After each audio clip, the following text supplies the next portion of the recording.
Hey folks, this video is to show you how to replace a torn intake tube or a broken intake tube or air intake hose on a W212 E63 AMG.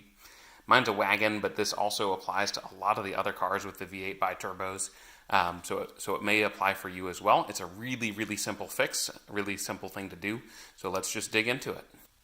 Alright, so we start out by popping the hood. I assume you know how to do this because of showing off this awesome motor to all of your friends. But I do love that the hood release is red. It's right here underneath the pedals, and or right down by the pedals, and you just pull it back and it pops open. From there's a hood release right to the left of the Mercedes emblem. That lets us open up the hood. Easy enough. Again, what we have here is you can see this intake tube is just torn. I don't know how it happens. Apparently it's relatively common. In fact, the part number I'm replacing is different than the part number that was originally on the car.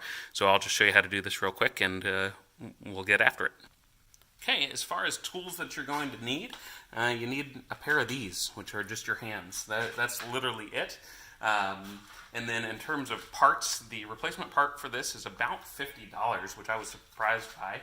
It's part number 2780905182 for the left side, the driver's side, and the right side is part number 27809020-82.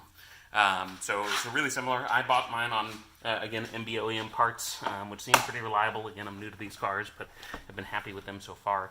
Now, to get into this, all we're going to do, you can see I just lift up on this top, and then the piece will just shimmy back. You can see how mine's unraveling here. And then it just pulls off of the other end. Let me go grab the other part, and we're just going to slide it back on where that came from. Okay, so we have our new part here. Again, it's shiny, not torn, looking good.